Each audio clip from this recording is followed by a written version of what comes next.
Hi, welcome back to Reddit Stories. I'm Shane. I'm Shane. I'm Shane. I'm Shane. And today's theme.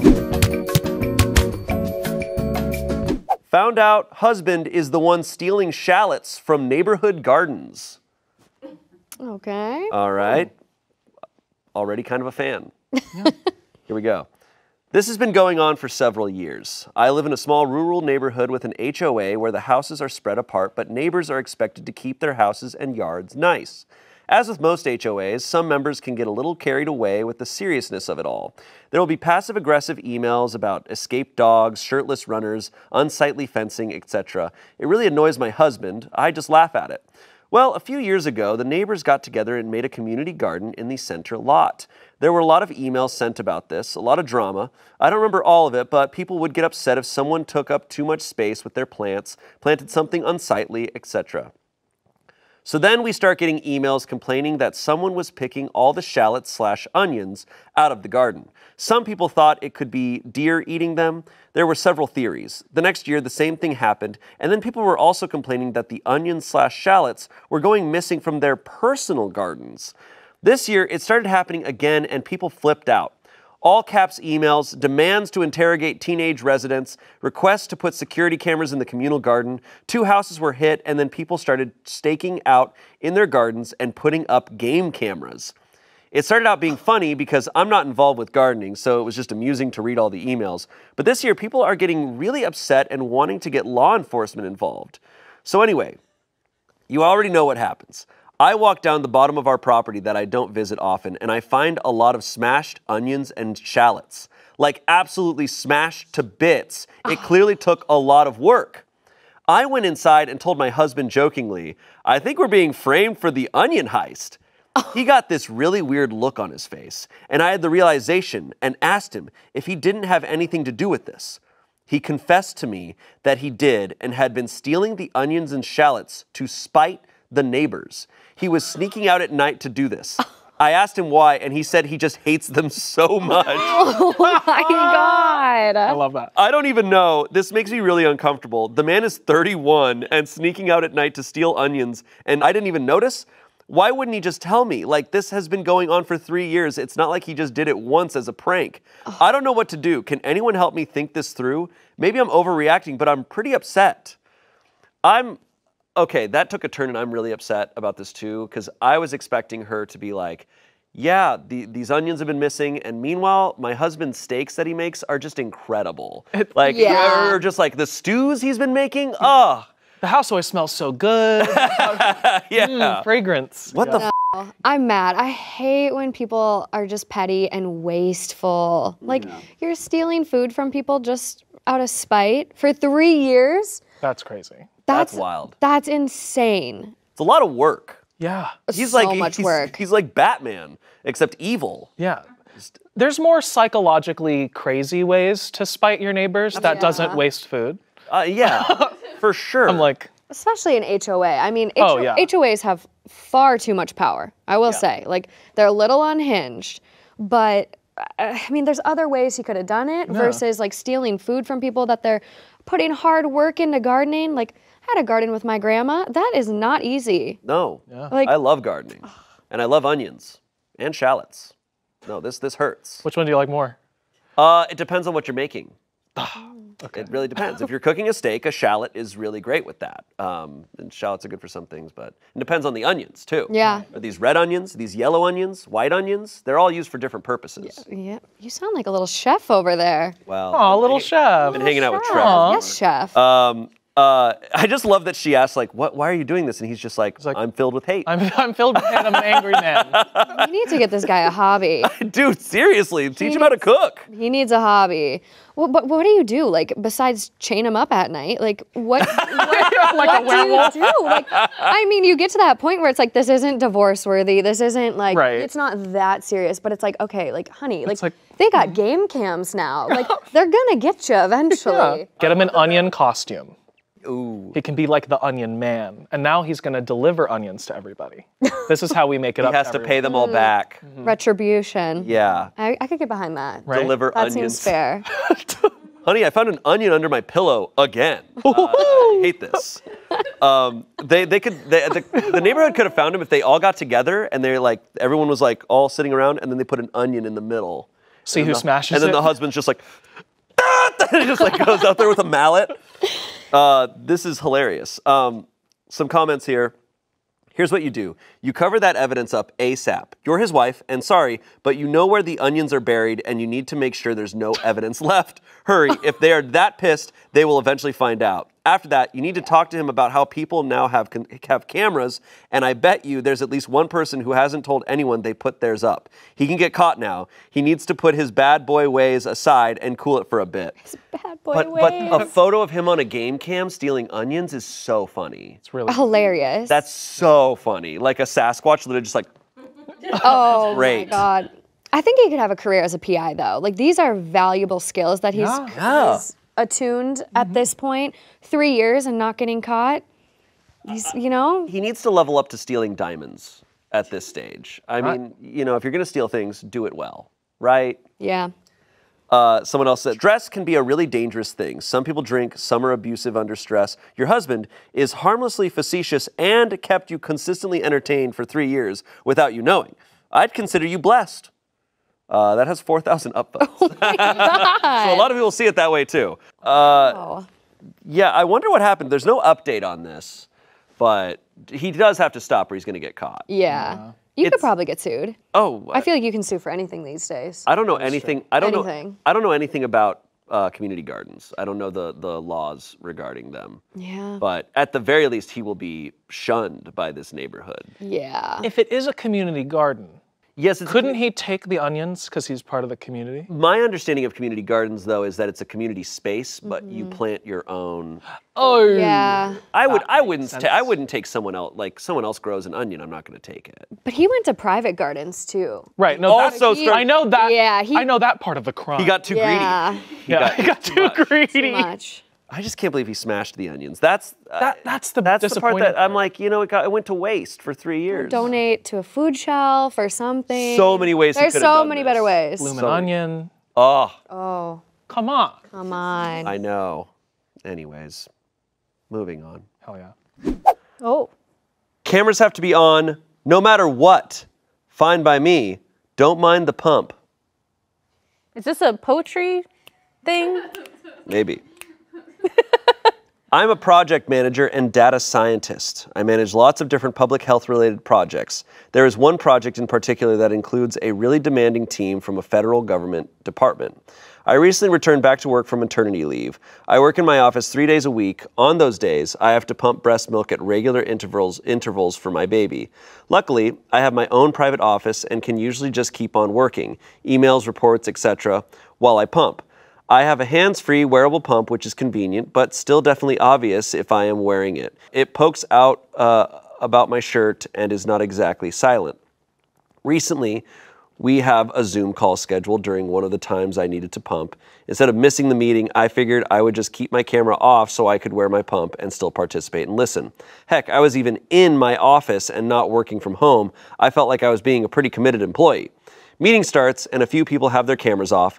The lead makes the announcement. I just want to remind everyone that our expectation is that you will have your cameras on because this is not a virtual meeting. It is a simulated in-person meeting, whatever that means. I sent a quick private message to explain I was paying attention but pumping. No response to me, just instead again, the expectation is that all cameras will be on. So fine. I turned my camera on for this meeting for about 20 people. The camera isn't aimed at my chest, but certainly the top of the pump is clearly visible. I unmuted myself so you could also clearly hear the pump and just said, "Thank you for your patience. I was adjusting my breast pump." The meeting continued awkwardly with several other team managers letting me know privately it was fine to turn my camera off. But at that point, there really was no point in turning it off. At the most recent meeting, the announcement was, "Please turn on your cameras if you are comfortable doing so." Aha! Well. Yeah. I do miss virtual meetings, like constant virtual meetings. We had so many over the course of the pandemic, and they were so silly sometimes. I remember we had like our Christmas. Our Christmas party, like our virtual Christmas party for 2020 is like it's the funniest thing. It was so insane. Yeah, like Santa joined. Yeah, we got a Santa impersonator. Oh my God, that's right. Remember how hard Brittany went? Like Brittany was like... Did someone like ask if he believed in God or something? We started asking Santa crazy shit. Brittany asked if Santa gives gifts to all the children of the world, why do the poor children get worse gifts? Oh my God. I knew it was some And the Santa gave like a generic answer, and I was like, this is brutal. Oh. But then also we FaceTimed with a sheep. Yeah. In England. Yeah, we got a sheep. That had like a crazy name, like Daisy or something. Yeah, that's a crazy name. It was pretty cool. And then we did Secret Santa over the Zoom call too, so everyone unwrapped. Yeah, we did our best. We really did. Yeah. And not a single breast pump in sight. No breast pump in sight. I will admit, now that years have passed, there were definitely plenty of times where I was in a meeting, my camera was off, and I would just be doing shit in my apartment. I would just have it there. I'd be listening, but I'm not speaking in this meeting, so I'm just gonna be, I'm doing dishes and stuff. I don't like the mandated be on camera thing. No, that's weird. I think that's super weird. However, I'm a vibes person, so during the pandemic and then even with my new job, I would make a point to be on camera just to give the vibe of hey, yeah. let's be engaged and present if we can be here, especially as a leader in the group. But I think the peer pressure thing is too much. I think this mom in particular, not an asshole, I think, in my opinion, because it's a little bit of what is it? Kind of breaking the rules, but to make a very good point. Yeah, what was the title? It was malicious compliance, right? It was malicious compliance. Exactly, yeah. So I think it's you made your point, but uncomfortable for everyone involved. I feel uncomfortable for everyone involved. Yeah. Except for the asshole that was saying you have to be on camera. Right, yeah. Just a weird policy. Yeah.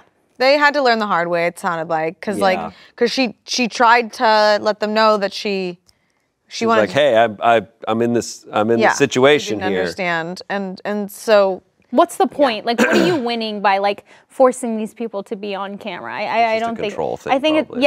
Exactly. It's a control thing. Whereas I think it's if you're having remote calls still, being on camera is to me, I think is more of a vibe thing. And if you can do it, you can do it. If you can't, you can't. That's right. okay. True. Right.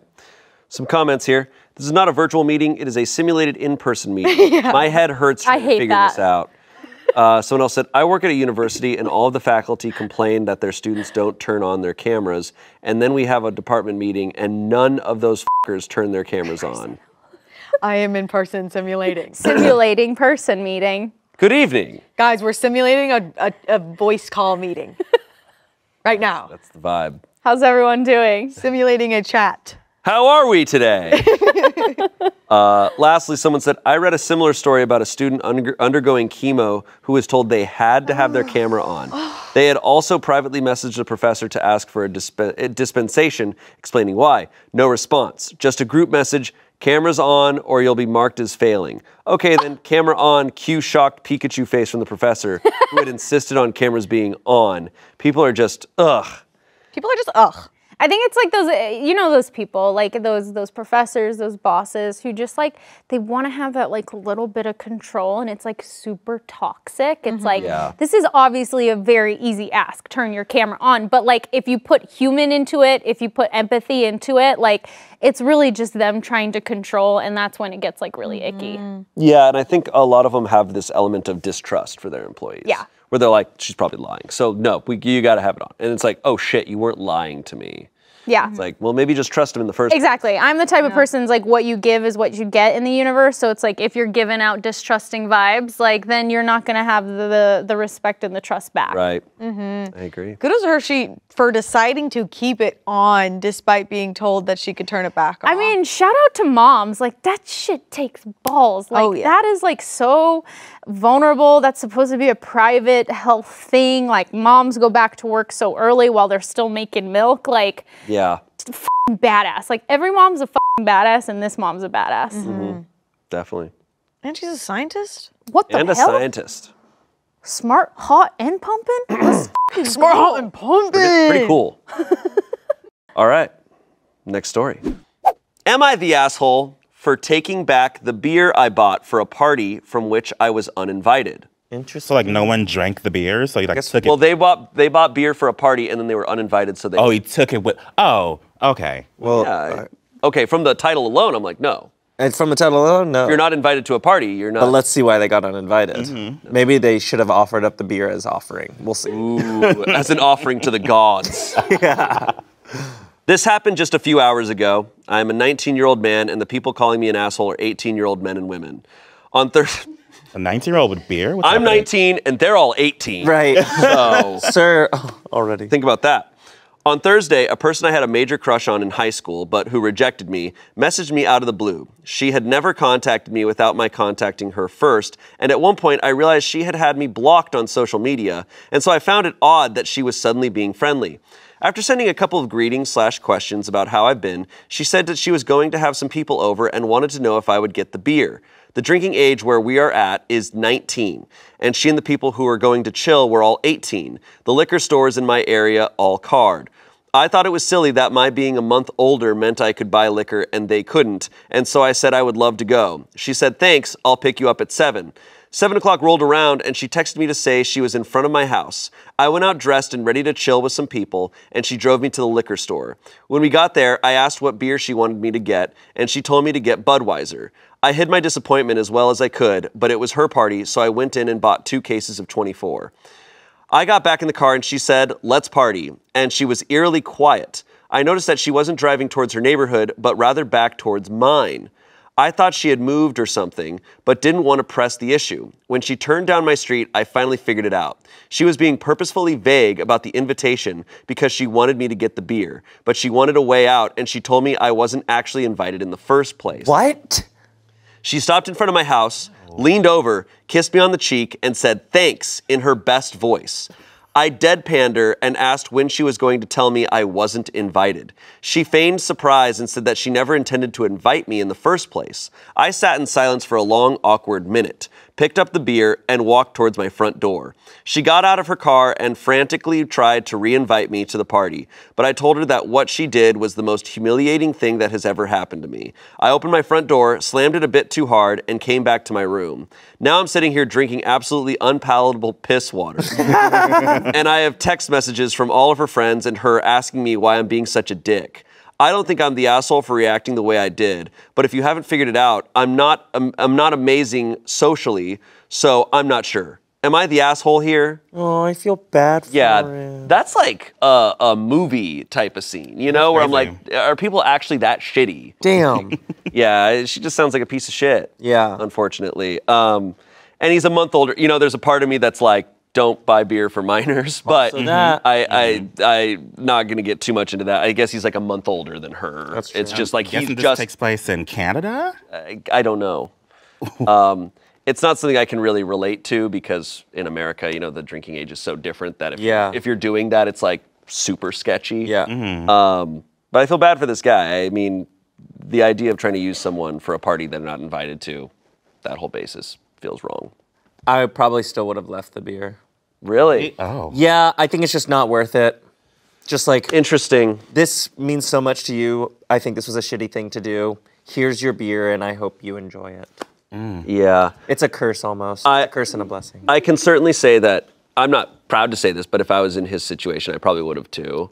Because especially when I was like a teenager, I had no self-esteem. You guys are so nice. I am petty. It's not nice, but it's not coming from a place of nice. Yeah. It's coming from a place of just like, okay. If this is like, what you need to Okay. find Like happiness, take it. I would have yeah. simply opened the beers and poured them onto the ground. Oh my God. I'm petty. I was a petty teenager. Oh. But what she did was already so petty that it's like I would have been it's even fun pettier. with that. No, I would have left the beer with her, and then years later have been like, I wish I hadn't done that. Oh really? That's would have been my. I wouldn't be a nice thing. It'd have been like, damn, I really got f***ed over there. Yeah. Whatever. But yeah, It's an L. You'll just take the L. yeah. I wouldn't do it now. Well, obviously, but. You saying you wouldn't buy alcohol for 18-year-olds right now? Yeah, guys, crazy opinion. I wouldn't do that. We got him. Verdict was not the asshole, obviously. Yeah. Comments here. I originally commented asking for more information, but decided it really didn't matter. No. Not the asshole. To be completely honest, it kind of sounds like you weren't actually invited. She just asked if you would get beer for her for the night. That being said, it's definitely an asshole move for her to reach out to you after a long period of time, seemingly out of the blue, just to ask you to break the law for her, and then not even invite you to the party after. From my understanding, you bought the beer with your own money, so you're absolutely not in the wrong for taking it with you once you realized you weren't being invited to the party. You didn't yell at her, call her names, or do anything rude, just took your beer and left. I actually don't think you could have handled this better than you did. If there was a stronger judgment than not the asshole, I'd give it to you. Someone else said, my thoughts too. I got the impression she was just asking him to get the beer. That's it. She's still the asshole for everything else. OP said, kind of. The thing is, I made it very clear that I thought I was going to be joining, and she never tried to correct me. She knew what she was doing. Yeah. Give them the beer and then call the cops. Oh. Too much? No? But then wouldn't Gas they know, they everywhere. would find out you bought it. They'd be like, He'd probably get in the most trouble out of all of them. If we're legally speaking, he f***ed up of just like, don't do that. Yeah. So we got some more comments. FYI, if you have a decent skillet, you can cook some bratwurst in those beers, cook down the remaining liquid into a syrup, and add it to some mustard for a really tasty meal. Hell yeah! Hell Okay, yeah! Gordon All right, let's Ramsay. go. That's awesome. Not the asshole, blatantly. How did she expect this to go? You'd happily go buy her beer, then take it to the party, then leave without partying or drinking your beer? They have to all be a bit cracked in the head if they believe that was ever going to work. I'd take a Snapchat of me pouring that down a toilet before I ever gave it to them. I'm so sorry this happened to you. I hope you can move past what a nasty piece of work this girl, not woman, is. 31K upvotes. Did you know that was me type of... They could be crazy to think that it could work, or they could have done this before.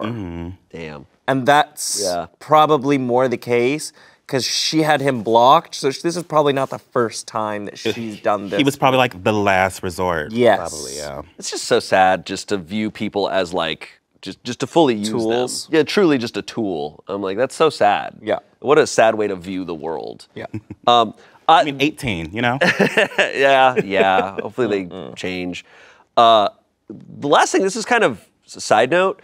I was talking to some of the crew yesterday, funny enough, about Budweiser, and I'm like, I've never seen someone drink a regular Budweiser. No. I've never seen it.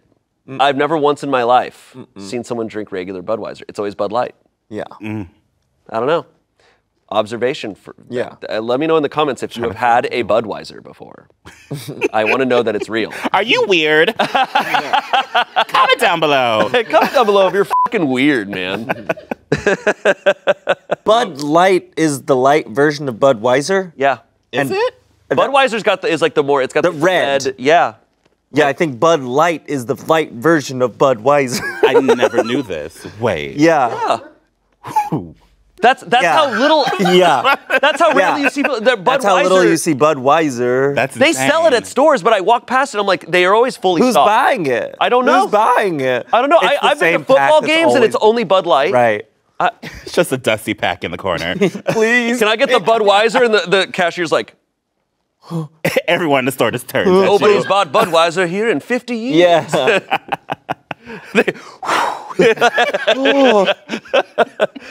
There's an ancient curse on it. Today I f***ed up by using the bathroom after a hot girl. Yeah, I know where this Okay. is going. Yeah. So today I was eating lunch at this bomb-ass Mexican restaurant in my area. Oh no. I absolutely love their food, and they serve their chips with the enchilada sauce on top with melted cheese. Good Lord. Okay. Good Lord. Anyways, I get up to use the bathroom, which is only a one-person unisex bathroom with a wooden door. I'm standing behind, waiting for my turn, and up behind me walks a hot girl. Being a gentleman, I naturally let her cut in front of me. At no point in time was I hitting on her or was I expecting anything in return, simply trying to be a gentleman. However, I will note that she was pretty attractive. The person walks out and then she goes in. A few moments later, she quietly walks out, smiles at me as if she's thanking me, and then I go in. Good God, Father Almighty, makers of heaven and earth, I completely fell to the ground. The smell was absolutely horrific and could best be described as soggy saltwater sand mixed with rancid meat. Oh. I immediately started to gag and breathe through my mouth. This only made it worse because I started to taste the smell, which only made me more sick. Then I look in the toilet to see the crime scene. She didn't even flush the toilet. That's cool. No. It was like accidentally clicking on the worst not safe for work picture in a sleazy underground unmoderated forum, or clicking open the mysterious AVI file you downloaded from LimeWire back in the 2000s. I kid you not that by this time, I was having trouble keeping my eyes open as I flushed the toilet. My mouth began to water as I gagged and dry heaved. I'm over 2 years sober and haven't felt that feeling since I quit drinking alcohol. I threw my hand over my mouth as my delicious food started to come out and expanded my cheeks like 2 balloons. I empty the contents into the toilet, flush, unlike Miss Manners' school dropout, and bolt out the door. I go up to the restaurant staff and pull an Ace Ventura shouting, "Do not go in there." Of course, then I think that they're going to think it was me, so I tell them that I swear it wasn't me, followed by demanding that someone empty a bottle of Febreze or air freshener in the bathroom. Miss Chernobyl butt was gone by this point. I also learned today that something small, innocent looking, and pretty is capable of making the worst smell ever created in mankind. Typing this, I still have remnants of the lingering smell in my nose, and when I got home, I threw all of my clothes in the washer and took a hot shower. Yeah, damn. Wow. Wow. Author. Wow. Wow. Yeah, he really Really painted the picture. expanded on that. Yeah. I have no gaps, visually, mentally, like, Oh, it's, Yeah. we're full. wow. We know everything. Wow, too much. Too much. Yeah, you never can underestimate anyone in this world. No, and there's hot girl IBS. Like, Yeah. you should have known. You should have known. Don't let a hot girl cut in line before you. But I'll give her a pass for the stomach issues. But the not flushing. Yeah, that's always mind-blowing to Yeah. me. It must have been such an insane experience for her that she like blacked out and came Oh, she was to like and just tripping. stumbled Sweating. out. She didn't even realize what had just happened. Yeah. So But she maybe did smile. She did smile. Which, like, Shyly. She was just like, man, yeah. I don't have that much trust in toilets. Even if it's automatic, I do not trust them. I'm not going to embarrass myself, especially a single bathroom. No, yeah. Come on, just courtesy look. It's just reflex by this point. Yeah. And even though it's reflex, I flush. I make sure it's. Yeah, you gotta check. But then I still have the thing. It's like a garage door where you leave and you're like, I did do that. Yeah. Did I, right? I did. Oh, Yeah. especially in my own home. I'm like, Yeah. is anything mellowing in there? Or did I? I'm like, sure, use the bathroom. And then I'm like, Wait. oh no. Also, this guy, like, he's like, wow, now I learned that hot girls, shit. It's like, yeah, we're a bunch of bags and straws. It doesn't matter what your outside looks like. You're gonna shit. It's gonna be shit. Okay, this is just me. If I was in this situation, I don't let people, if I'm in line for the bathroom, I'm not letting someone hop in front of me. Unless they come up and they're like, please for the love of God, Yeah. and I'm not in that same situation. But if someone just walks up, I'm not gonna be like, oh, you go in front of me. No. I think I wouldn't trust someone if they said that. If I walk up and they're like, oh, you hop in front of me, I'd be like, What's why? in there? Why? Yeah. In there. What do you know that I don't know? No, you go first. Something's wrong. There's like a Jack in the Box like spring ready to get Yeah. you. You're like, what's Yeah. happening in there? A couple comments. If she had flushed, it might have been worse. FYI, the staff assumes you did it. Someone replied, I read his story and I still think he did it. Someone else said, OP just mad his crush asserted dominance. Hell yeah. Lastly, someone said, plot twist, it was the dude before her. LOL. That is a theory. If she was just going in there not to use the bathroom, just to like, I don't know, anything else, then, but I don't know. I feel like she would have warned him. Oh, Like a courtesy warn, like, if hey, it wasn't, yeah. I just went in here and maybe you should go next door. Like, it's really bad. Because I clogged a toilet on a trip recently. This is so brave of you to share. I know. God. I know. I was in London. It was Notting Hill. There's no public bathrooms. You have the second coffee and you start sweating. Everyone's been there. And I go into this Everyone's restaurant. been to Notting Hill. No, like the poop sweats. I know. And so I run in and I'm like, hey, can I get a table? Like, yeah, it's gonna be a bit. Okay, where's the bathroom? Run downstairs. Single stalls. Men's, women's. Okay. So I go to the bathroom. I not only run out of toilet paper, or so I think, there's some behind me, but yeah, it's clogged. 10 flushes and it's not going anywhere. And there's girls knocking on the door. I have to finally open the door and I go, I am so sorry, girls. Like, this toilet's not flushing. I'm just trying to like make sure it's good before you get in here.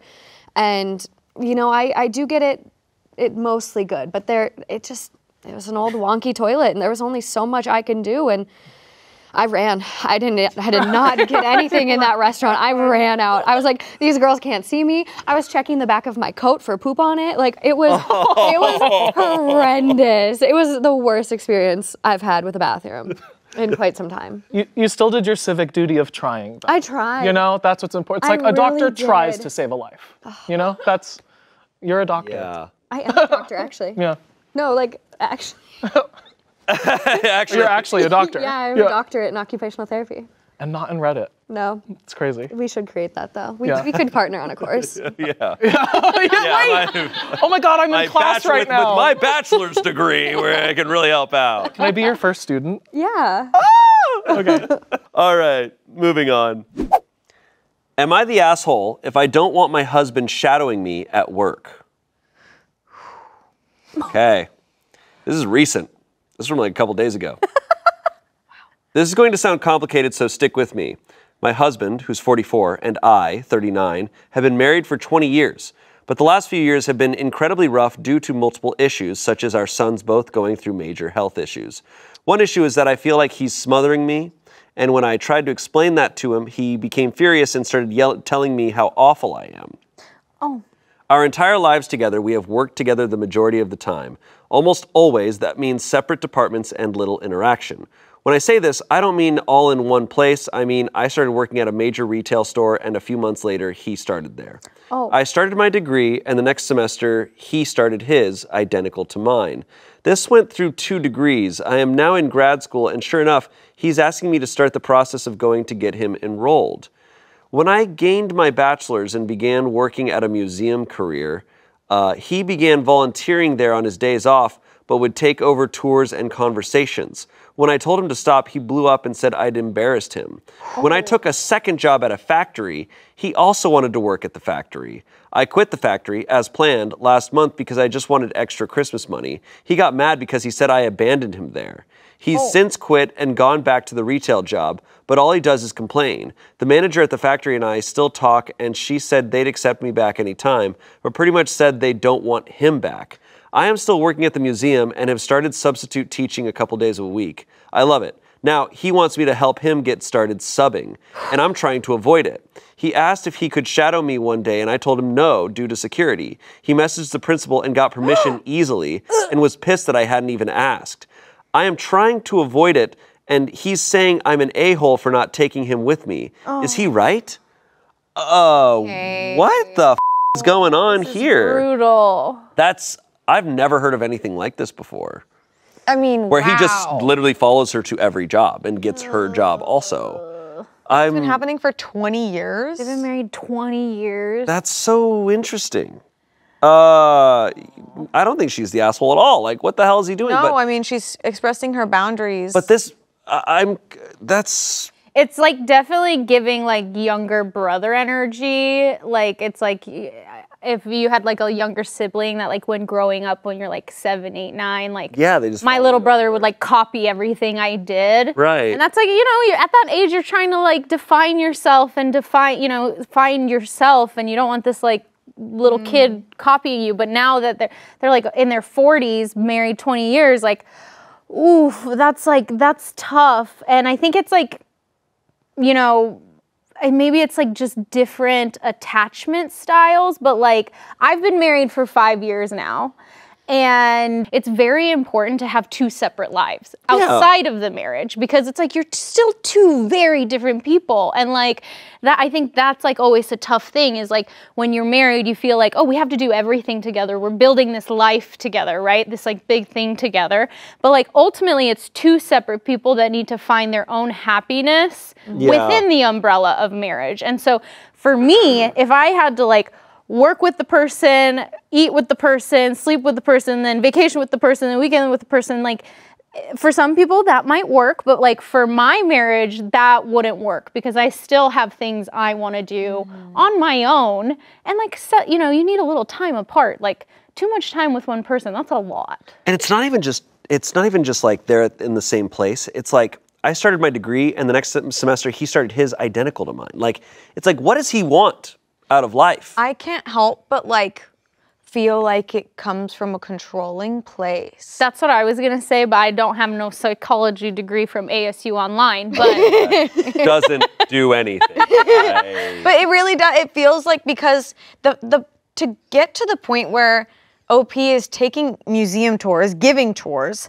and him going there and like taking over, and then for her to fully within her right express that she doesn't want him to do that, and him blowing up at her. or like emailing the principal when she's like teaching. That's going like, behind her back. That is controlling so behavior. rude. Yeah, it's super controlling. No, it's disrespectful to her. It's like he doesn't want her to have her own life. Yeah, and I can understand like she feels like the asshole because she's like, ugh, I like kind of want like a distance from my husband. Like, I think that's like not naturally what you think you should think, but like it's just feeling very clingy. Yeah, I had a friend who was in a really tough relationship, and she had like basically a full-time job at a retail store, and it got to the point where this partner would drive her to work, wait for her at that mall, and take her home. Like just needed to be around and aware of her at all times.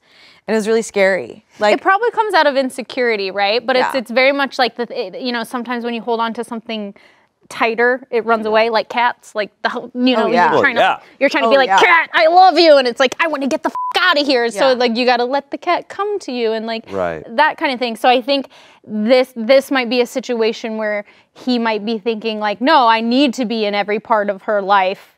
Because we're married, but it's actually like creating more tension and distance. Yeah, it's interesting too. They have like no official agreement on this. It's just something he's done forever. Yeah, and he's gotten comfortable with that envelope being pushed over 20 years. Like and it sounds like she's over time a little bit tried to set a boundary, and he's just exploded at her, which that's what a person will do if they're narcissistic or if they have any kind of issues like that. They will make it a horrible experience when you try and set your boundaries so that you'll never try and set a boundary again. And like, it can be really tough.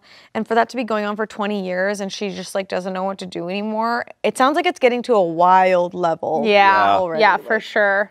Well, the verdict was not the asshole. Some comments. You don't need to ask him to go to therapy with you. Just start going yourself and he will follow you and volunteer. Funny. Go like he has done with everything else. Yeah. Yep. That's very true. That's a very good piece of advice. I don't know. That's messy. These are big things. These are very like big he's things. willing to work anywhere. This is work and personal drama. All yeah, that's everything. This is a full Sunday. All of it. Smokes. Okay. Next story here. Am I the asshole for ruining my friend's birthday party by taking back the cake I baked for her? Okay. So it's not beer this time, it's cake. Okay. Cake is different. All right. New rules apply. Yeah. I like how this one starts. My friend is quirky. Okay. You said you like how this one starts? It's just funny. That's just a funny first sentence. Okay. Like, my friend is quirky. My friend is quirky. Okay. She's different. My friend is quirky. I have had to spell things out for her a lot. A few months back, she borrowed a dress of mine. I really love that dress. Okay. There isn't any sentimental value, but I got it when we were on vacation a few years ago. She also loved the dress and one day just transferred the money to my account and told me that she was keeping the dress. Oh. Okay. Told me. She told me that It's mine now. I have purchased your dress, just so you know. I spoke to her, but she just told me that it doesn't matter as she has paid me. No. Okay. No. Wow. Her birthday was a week ago, and her mom asked me to bake a big cake for her. I usually sell cakes cheap, little more than what the ingredients cost. On her birthday, I went over to her house with the cake 15 minutes before the party was due to start, and decided to talk to her mother. Like I said, sometimes my friend is really clueless, and I was hoping her mom would speak to her and get my dress back. I was very shocked when she, the mom, also said that as long as I was paid, what does it matter? She told me to just move on as it was just a dress and that my friend really liked it. She told me as long as the dress was paid for, what am I complaining about? I got really pissed off and pulled out the amount she had just paid me, put it on the table, picked up the cake, and left. She got mad and started yelling at me, saying that I was ruining the party. As long as you're paid, what does it matter? I kept walking back to my house. She kept telling me to give back the cake and that I couldn't take it back just because I want to be petty.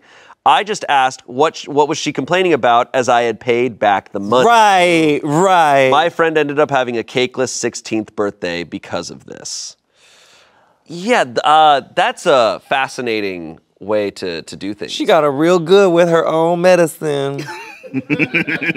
She got a real good. That's a bold move. Borrow something from a friend and just be like, all right, I paid you the money. But it's also like when a lot of the things that are my favorite articles of clothing, I can't buy again. It's not like I can just go out and buy it. Like, where would I buy it from? It's gone now. It's gone. Like, there's no... Yeah. A transaction also requires, like, consent. Yeah, it requires being like, I would like to purchase this.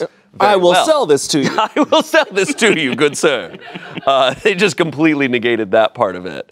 I'm always blown away. Like, it's one thing, you know, 15-year-old turning 16. It's like, okay, when you're... I guess I'll give a benefit of the doubt to teenagers. But the mom then doubling down on it, always blows my mind. Yeah. Gotta figure out where where did she learn it from? Yeah. Yeah. Dude. She treated her like a library. That's kind of funny. It's like, oh, well, yeah. pay the money. It's mine. Treated her like a library. Okay. Read her. Damn. Verdict, not the asshole. No. That'd be shocking. Unless she went there knowing she was going to pull that cake shit. Interesting. Unless she knows she's going to pull that cake shit from the beginning. And then I'm like, I don't know. Like, you taught him, you got him, you did get him, but at what cost? At the cost of the friendship now. Right. But would you want to be friends with someone after they did that to you?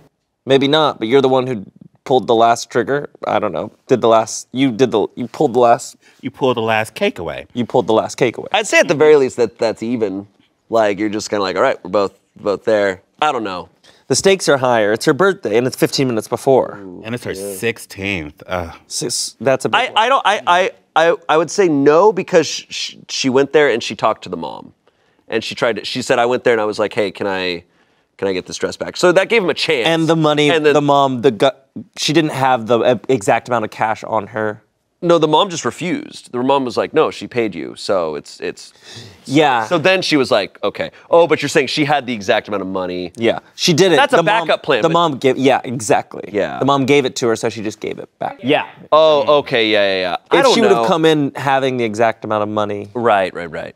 Comments here. Not the asshole, obviously, but I'm dead laughing at this. They can have the so what, it's paid for mentality, but if it comes back on them, it's petty, LOL.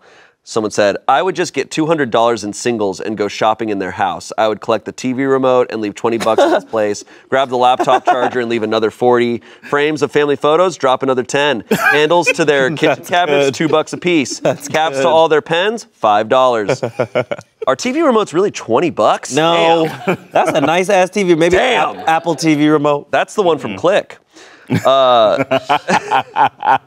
Someone said, it was not for sale. It cannot be replaced. End of discussion. She did not have a cakeless party. They just had to go to the store. Not the asshole. You were openly disrespected and stuck up for yourself. Petty? Yes. Asshole? Yes. Justified? Also yes. It wasn't the kindest or most mature thing to do, but hey, you don't let people walk all over you, so respect for that. Mm-hmm. Yeah. It's kind of giving like 1800 salesman. I'm going to give you $20 for this fine property. I'm sorry, it is not for sale. What? $25. It is now. No, sir, it's not. Your entitlement baffles me. There's been a couple Reddit stories about people taking cakes away at the last minute. Or the other one was 3 days before, and people get really like throw a fit and they're like, we don't have a cake now for our party. I guess I'm saying my personal point of view on this of like if it was my birthday, I don't mind grocery store cakes. Yeah. So I'd just be like, all right, 100%. Especially nowadays, a lot of birthday parties that I go to, if they're not like classic birthday parties, if it's just like a get together for a birthday, sometimes there's not cake. Yeah. Oh, there's not There's been cakes, a lot of not cupcake candles. stuff, a lot of ice cream stuff. Yeah. You know, changes. But I'm also not like, it's just not a huge part for me with a birthday, so I can't really But it speak. depends. What kind of flavor cake was it? I wonder. You know. She baked it, and she bakes these often. It sounded like So it could be good. Could be really good. Yeah. Yeah. I'd have a fit. You know. I know it's important to some people, you know, but yeah, I don't know. Don't piss off people before you ask a huge favor of them, I guess. Don't piss off the people that cook your food. Yeah. Moving on. I accidentally created an army of crow bodyguards. Am I liable if my murder attempts murder? Oh, that's fun. So yeah. I think this is Edgar Allan Poe. To make a long story short, I'm a late 20-something living in Portland, Oregon. I had a pretty intense emo/goth phase as a tween that I thought I had grown out of. A couple months ago, I was watching a nature program on our local station about crows. The program mentioned that if you feed and befriend them, crows will bring you small gifts. My emo phase came back full force, and I figured that I was furloughed and had lots of time, so why not make some crow friends? My plan worked a little too well, and the resident 5 crows in my neighborhood have turned into an army 15 strong. At first, my neighbors didn't mind and enjoyed it. They're mostly elderly, and most were in a bird watching club anyway.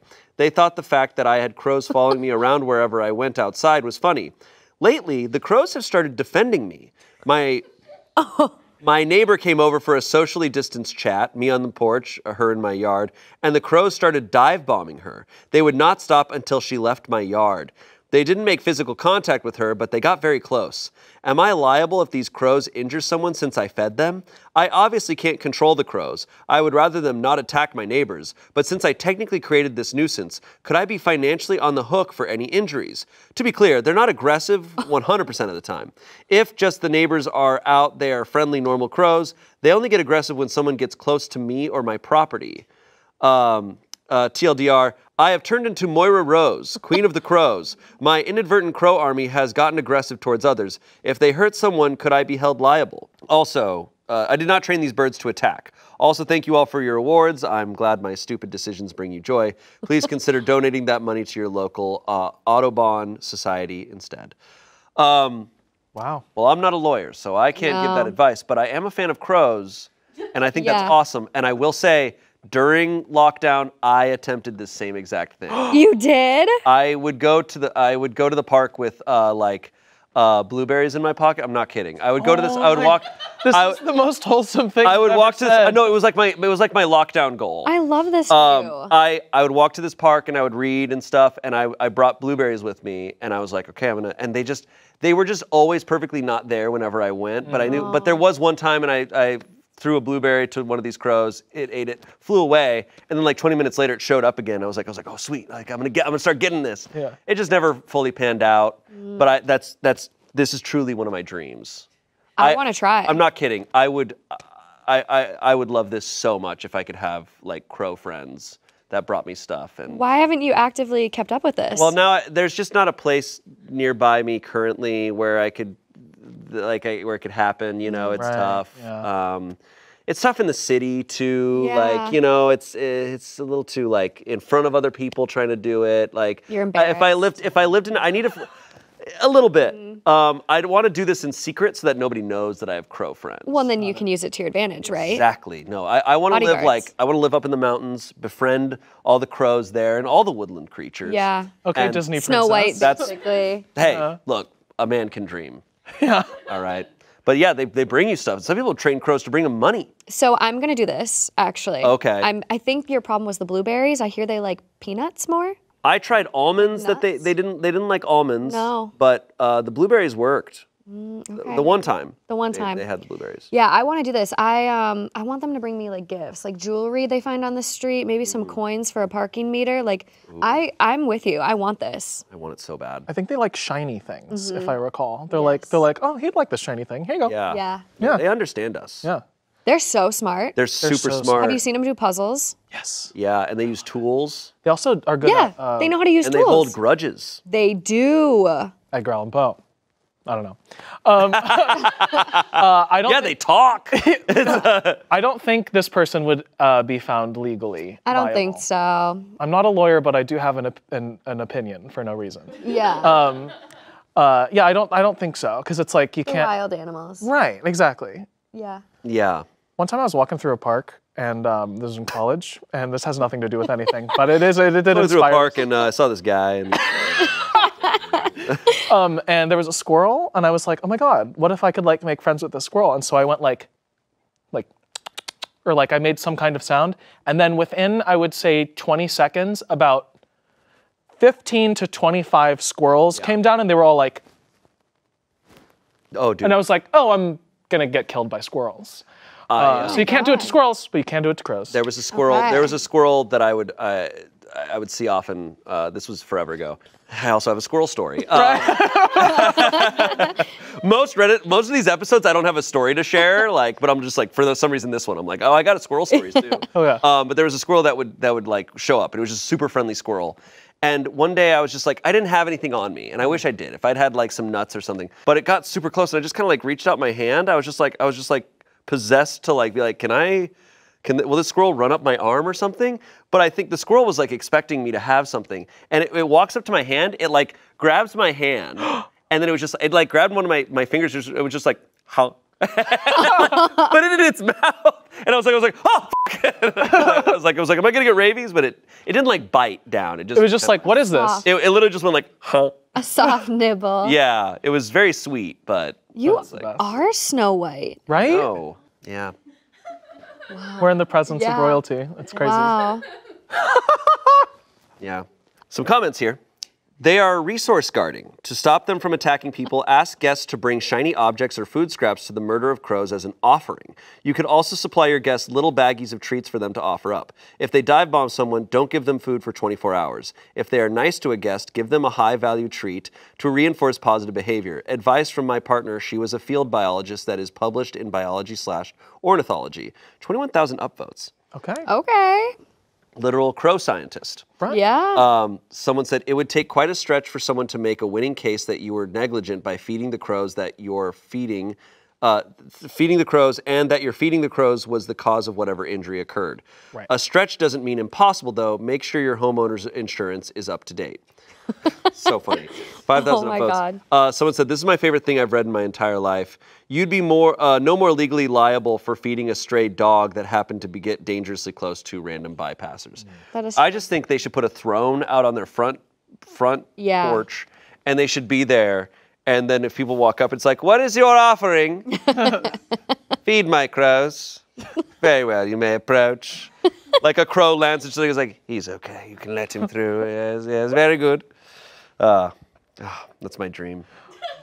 It is going to happen for you. That's all I believe want it. I in believe it. life. I see this. Yeah. That's all I want in life. All right, well, that was a really fun one. Let's move on to this next story. Oh God. Am I the asshole for telling this college guy's mom that her coming into his interview cost him the job? Oh. He brought his mom to the interview? Mommy says I can do this job. Here's my recommendation. Yes, he's a very sweet boy. And he's good at everything, you know. When he was second grade, he drew the most incredible picture of a horse. Started walking at 10 months. That's like a couple months before know, all he the could other ride a kids bike. do it. Oh, and you should hear him sing. Sing, Mikey. Go. Mom, stop. God, she's the worst.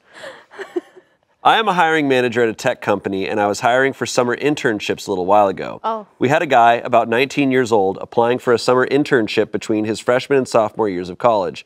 It was a virtual interview over Zoom because of COVID.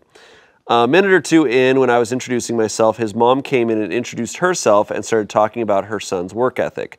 I thought it was a little strange. I said something polite about wanting to hear from him.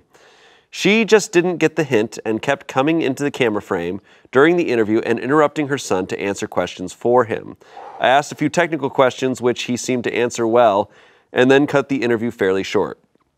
I thought that was all over and done with until I'd gotten an email from a woman a month later asking about her son's application. What? She seemed offended he hadn't gotten an acceptance or rejection. It bothered me. I felt bad for the kid, honestly. Way back when I was a teenager, my mom used to pull the same shit, But luckily, she only did that when I was 15 and working for a day camp, not when I was an adult applying for engineering jobs. But I felt like this poor kid was getting his chances ruined because his mom wasn't giving him the chance to apply on his own. I sent an email back saying I was not at liberty to send information about an application to anyone but the applicant. I also asked HR to send an email to the kid saying, sorry, but we were not making him an offer. It is something we usually do, but his rejection email must have slipped through the cracks with all the COVID craziness. Anyway, after we sent that, I got a phone call from his mom. She had a forwarded copy of the email and she was demanding answers. I said that I could not comment on the guy's performance in the interview with her as she was not the applicant. If he wanted to reach out to me, I was happy to give him some feedback. However, I could say that regardless of his performance, her presence in the interview took him out of the consideration for the position. We were looking for an independent and self-driven person for the position, and for that reason, it is important to see an applicant speak for themselves, follow up themselves, etc. I also said that, as a piece of advice, every hiring manager I've met in my career who sees someone other than the applicant answering questions during an interview, following up on the applicant's behalf, etc., would also put their resume in the do not hire pile. Since while the applicant may be skilled and motivated, they need the ability to demonstrate those traits themselves. She fucking blew up at me over that, kind of cussing me out to the point where I hung up. Am I the asshole for how I handled this? Maybe I should have kept my mouth shut way earlier. No, I mean, I don't think he's the asshole for that. No, I'm actually surprised that like he replied to the mom. I know. The way I would have like he was actually being deleted kind. that. Yeah. Being kind. I wish there was a way for him to say that stuff to the son. It's like the scene in Step Brothers when they're like both interviewing. Yes! Oh my God. I'm sure he would have preferred that. Yeah. That's got to be so tough to be in that son's position because, like, imagine I don't know. It just seems like he's living at home, can't get any privacy. This manager, OP, did that like very well and very technically explained why that wasn't the way to do it. And I applaud them. Yeah, I think OP went above and beyond. Oh, absolutely. Maybe there's a lesson there.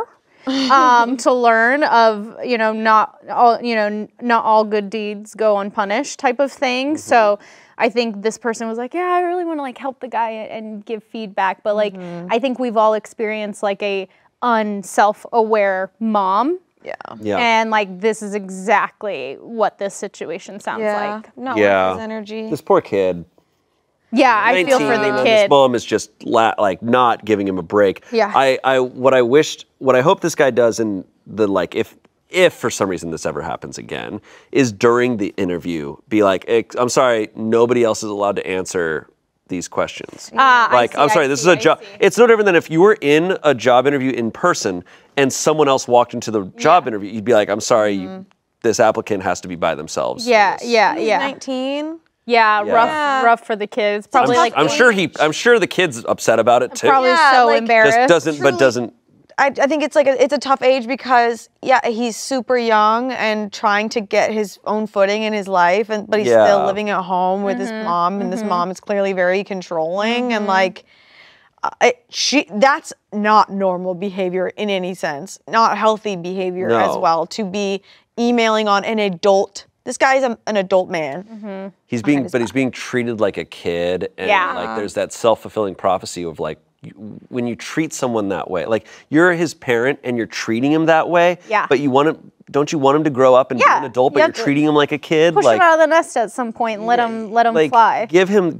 Respect him. Yes, exactly. And be like, oh yeah, you're gonna go kill that interview. I don't need to be in there. Yeah. But she's not doing that, and that's gonna make him feel insecure. I'd feel so insecure. Like, do you think that mom shows up on dates too? Like he goes on dates and she's like, why won't you meet my son is so sexy, and you're like, what the f?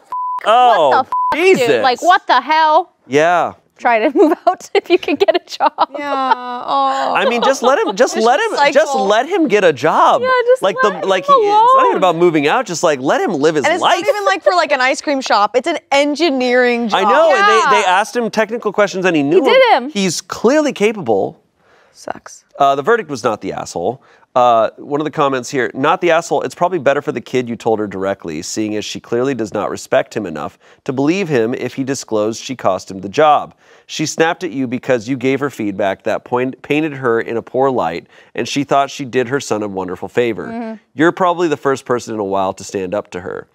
Someone else said, not the asshole. Helicopter mom needed to be put in her place. Hopefully she learns. Sadly, while I think it's shitty someone gets put in the do not hire pile for something like that, I can completely understand why. Hopefully the young man can solve that issue and get hired somewhere.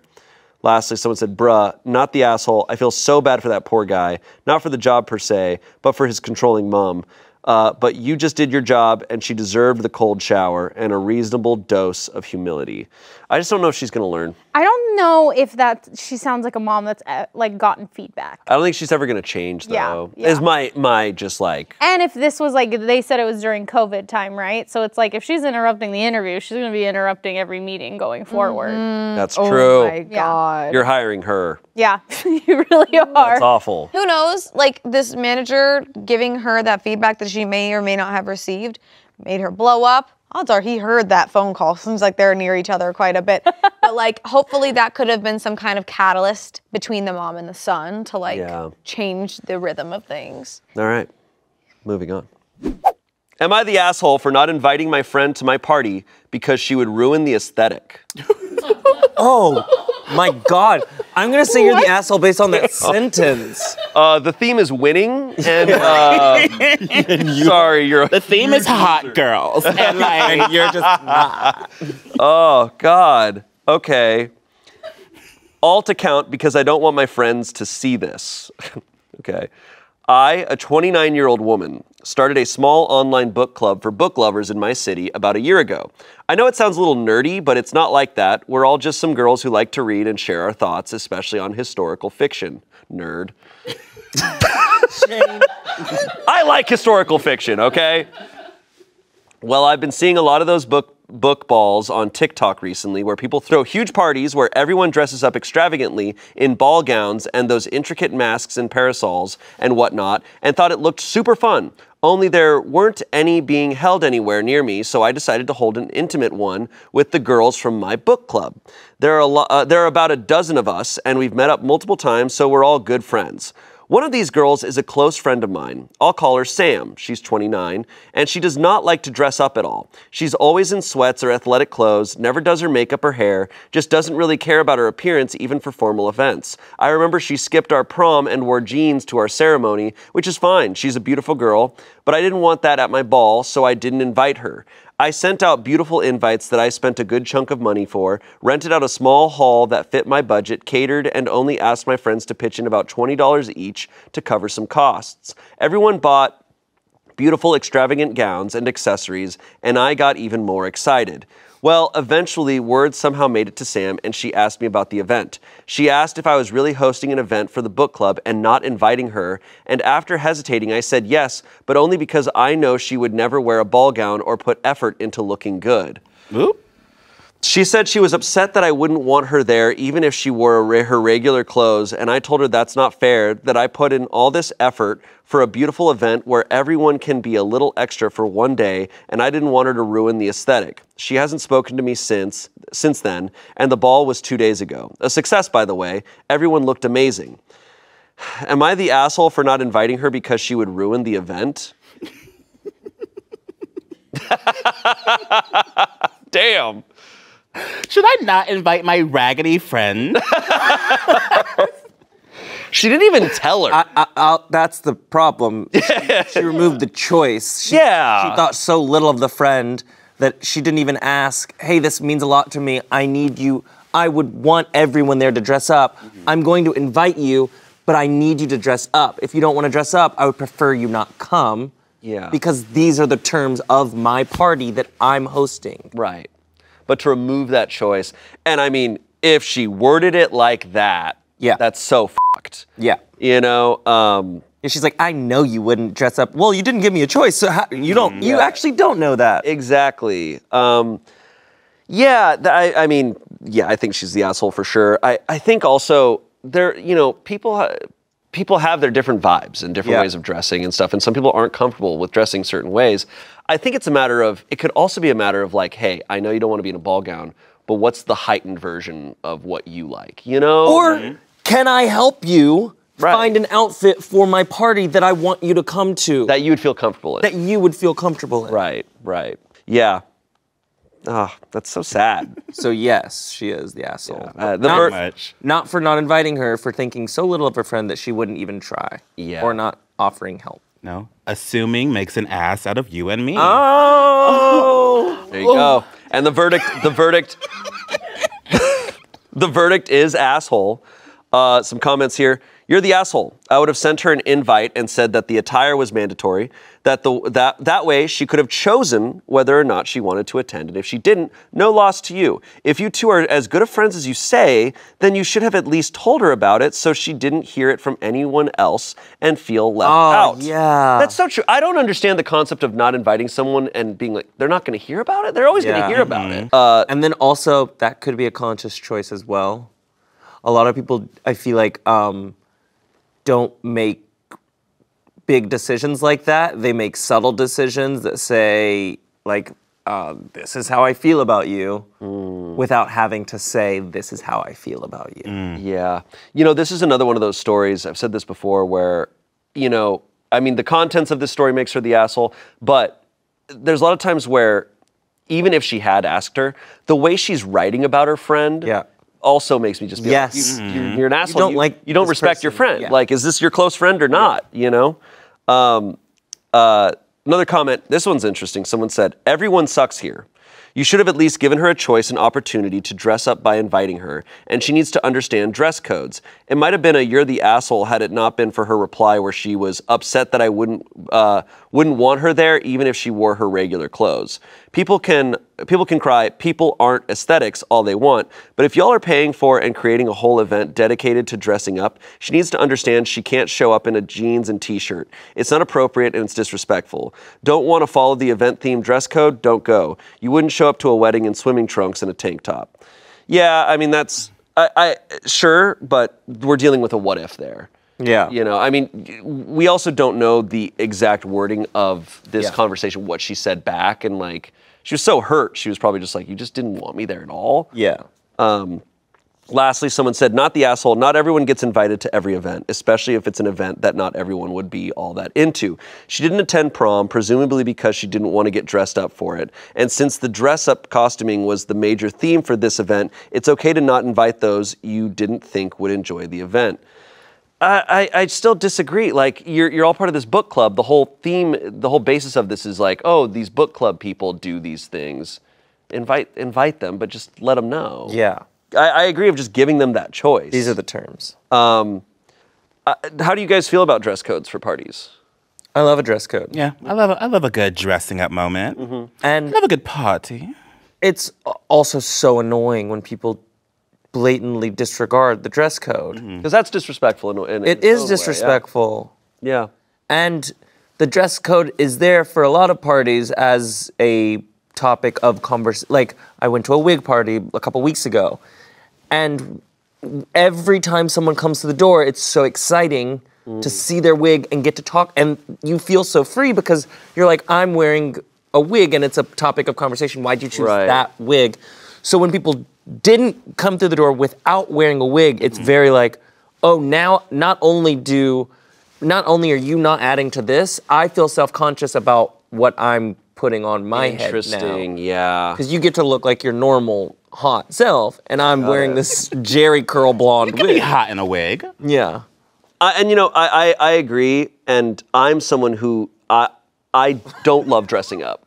Whenever there's a theme party, I'm like, I'm gonna look stupid. Yeah. And I always, I'm not good at finding outfits outside of just my typical 3 outfits I wear on Smosh videos. But I do try. You know, I'm like, okay, this is the thing. This is what's being asked to go. I'm gonna try to do that out of respect for them. But at least invite people. Yeah. Okay, moving on. My girlfriend smells. It's a 24-year-old woman writing about a 24-year-old woman. My girlfriend and I made it official and started telling family and friends we're dating. The first time we cuddled, she smelled like dog poop.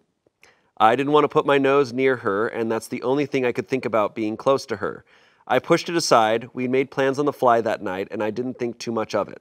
She probably didn't get the chance to shower before coming over and forgot to brush her teeth. I regretfully overlooked it completely. Today we watched a movie and cuddled. The smell wasn't as intense, but still bad. It didn't smell like dog poop this time, but as if she wore a dirty beanie for 3 days straight and didn't wash her hair after. I was so disappointed because I was planning to kiss her tonight and make a move, but couldn't pull myself to because of the unclean smell.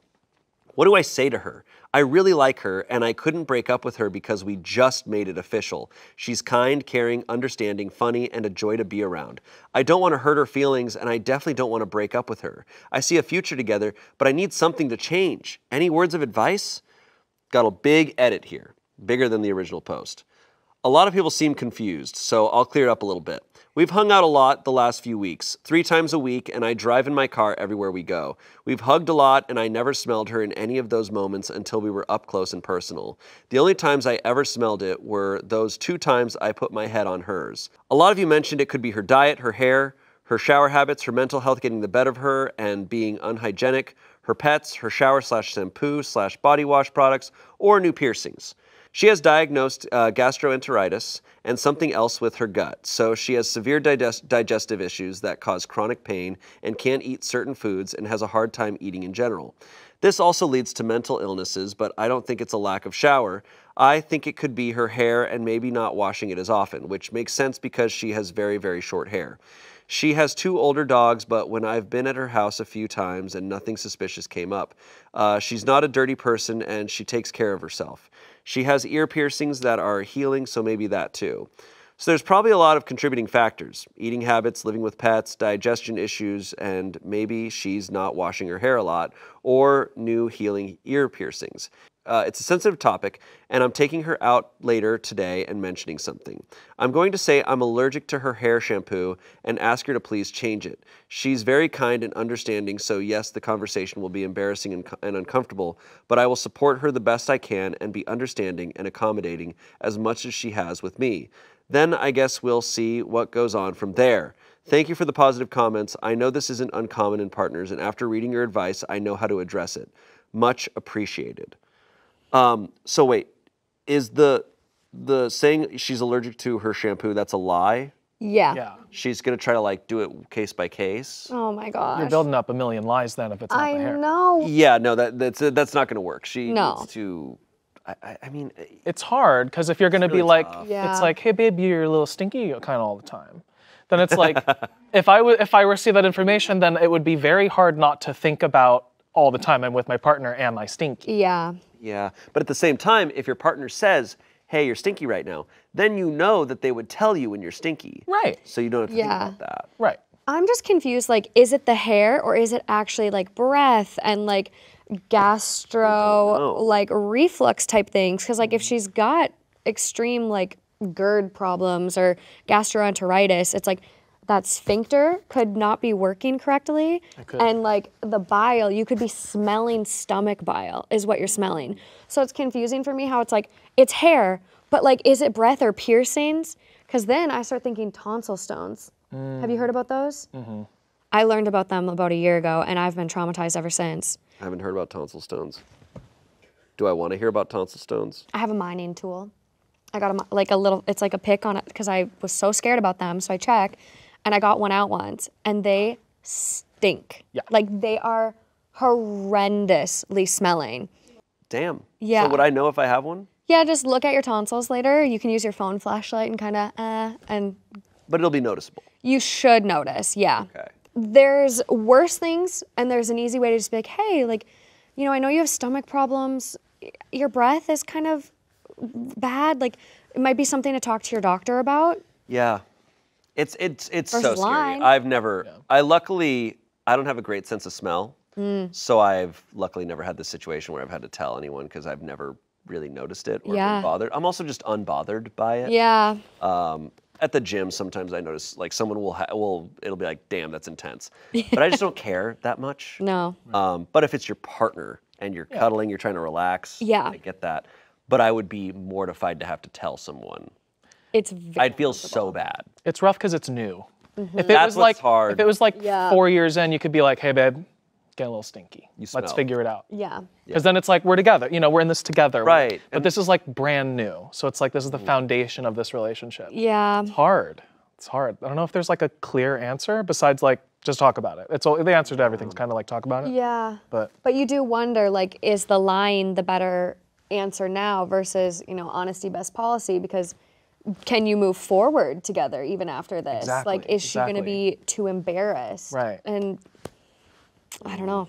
I'm tussling with this one. This one's hard. Some comments. A comment. I'm a bit confused. Did you know about the odor issue before making her your girlfriend? Not at all. We hung out more than a handful of times and didn't smell anything.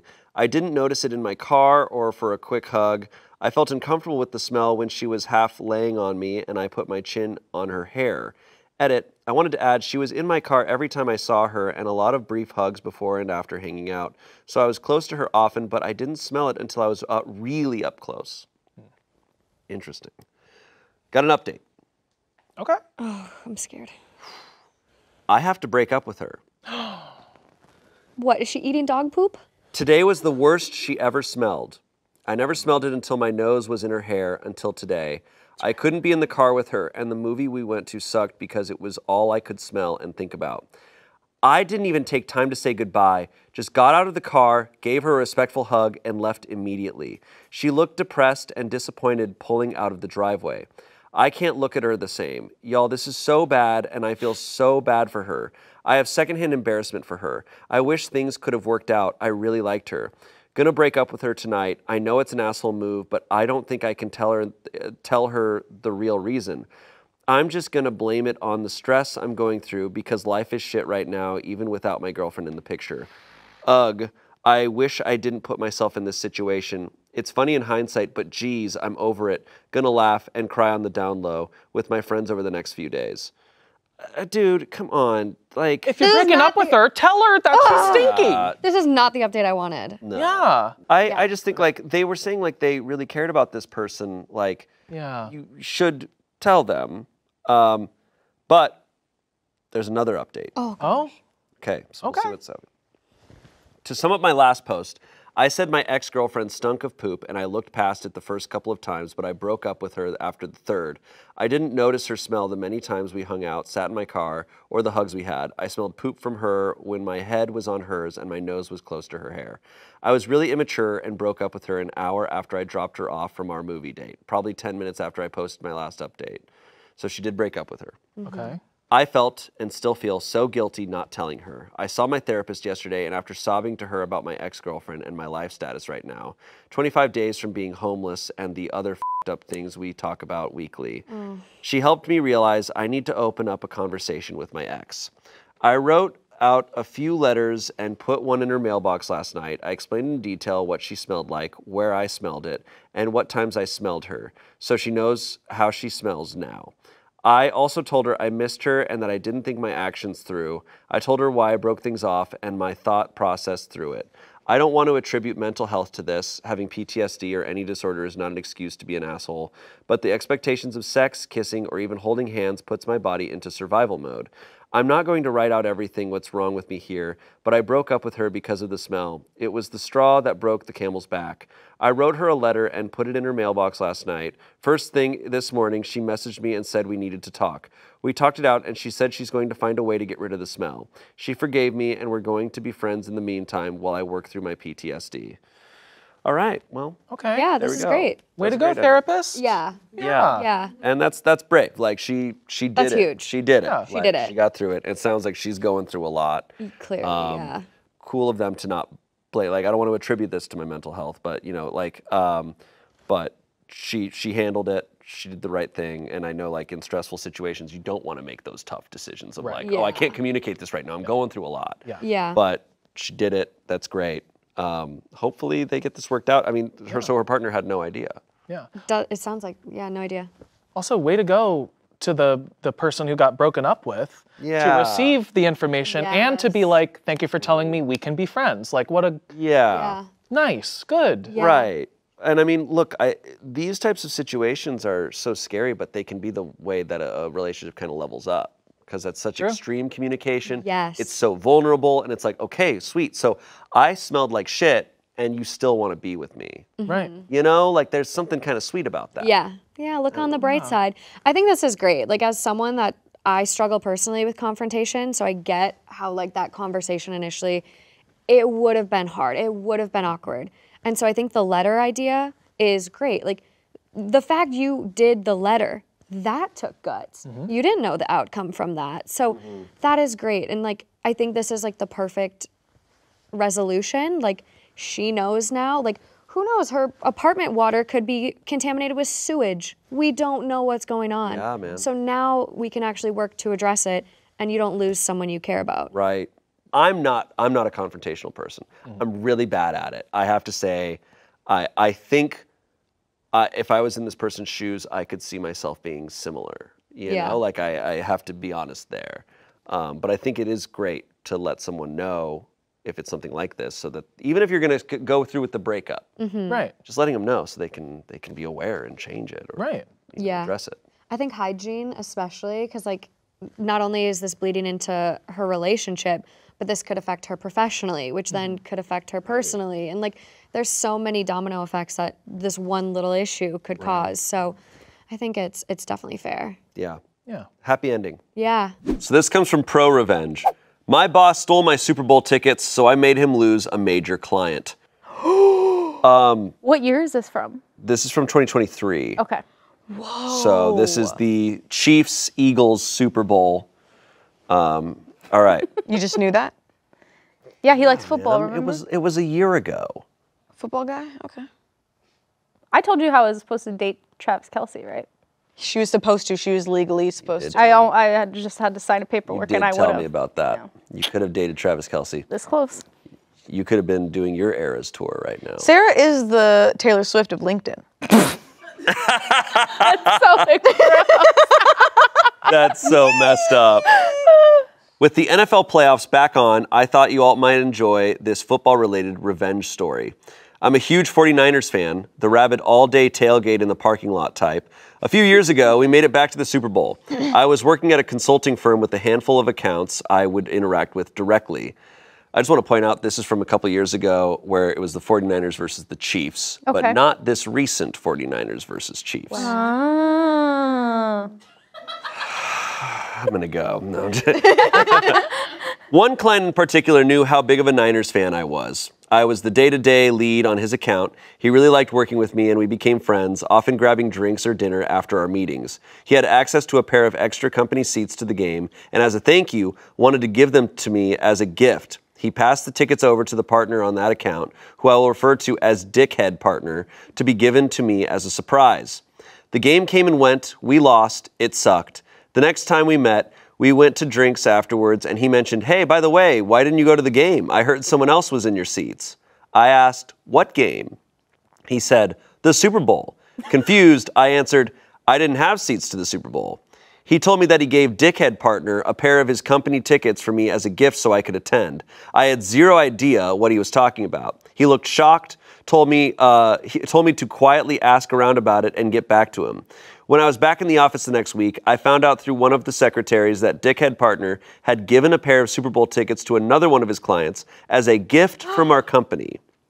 Interesting. I might have let this sort of thing go to keep the peace under different circumstances, but these were seats on the 30-yard line to see the fucking 49ers play in the Super Bowl. I was pissed.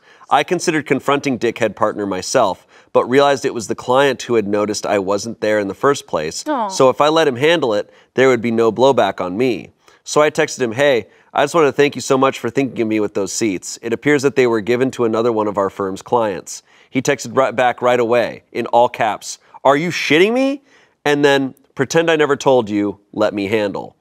He followed up with me about formulating a plan. A few days later, we were asked to come down for a meeting in their office. The client requested the partner be present, not entirely unusual, so Dickhead Partner and I hopped on a flight the next week and headed over to their office. Little did dickhead partner know, my client had orchestrated a wonderfully awkward little show to catch him red-handed.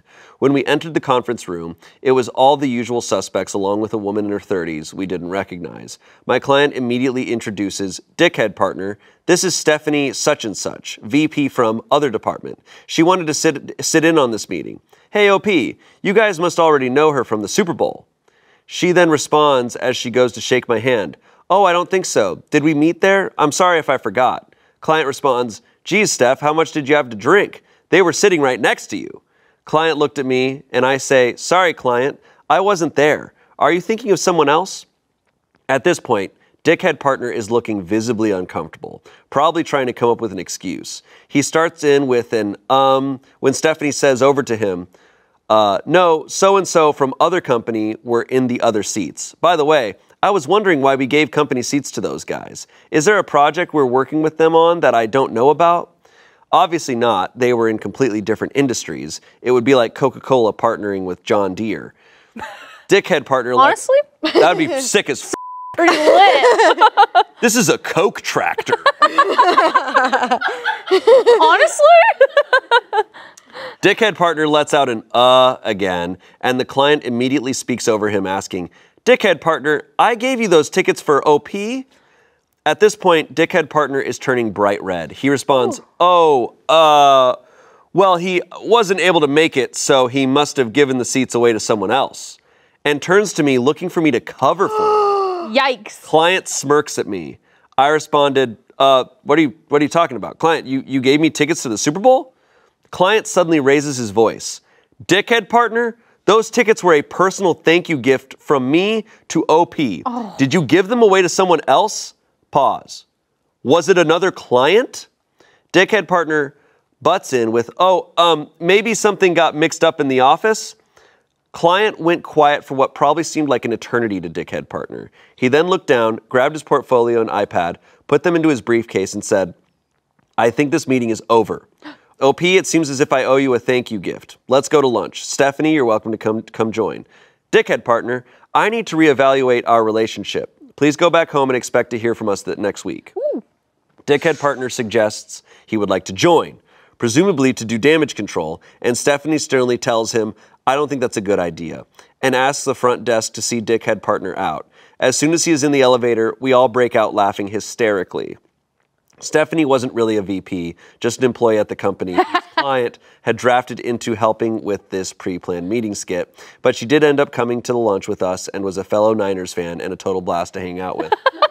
Fun fact. On our way to the restaurant, I got a desperate text from dickhead partner saying I needed to cover for the firm and that we could discuss things when I got back. I replied, yes, we need to talk, but I'll see what I can do. Client told me to wait a couple hours and then respond to him. 1, to expect invoices for the resale value of the Super Bowl tickets. Resale is way above face value. It was over $10,000, as well as our lunch. He picked a pricey spot and made a big show of overspending, and that he expected them to be paid immediately.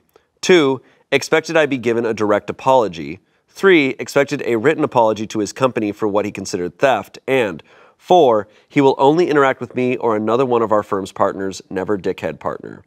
This whole thing caused a stir with the other partners, and I actually came off looking great because it appeared that I had made a good faith effort to save the client for the firms despite being the victim in this situation. The client would transfer to another partner, which meant dickhead partner lost his profit share on any work with them. Oh, and the other partners in the firm made dickhead partner pay the invoices back out of his own salary. Oh. In retrospect, I really have no idea what the hell the guy was thinking. Did he seriously believe the client would just not notice me not thanking him for the Super Bowl tickets?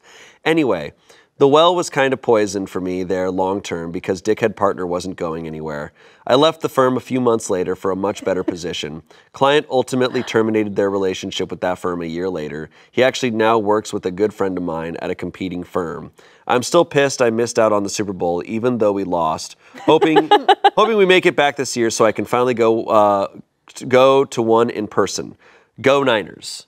Go Niners. We are filming this like 3 days before the Super Bowl.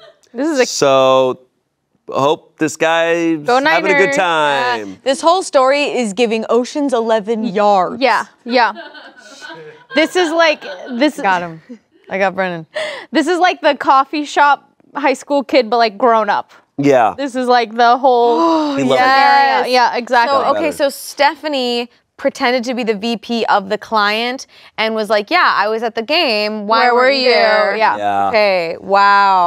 Pretty awesome. That's some Ocean's 11. That's got to be right there. devastating to learn about an incredible gift that you almost had and then was literally taken from you and given to another client. Huge But also, gift. this is like a huge, it's like This a is huge huge. gift.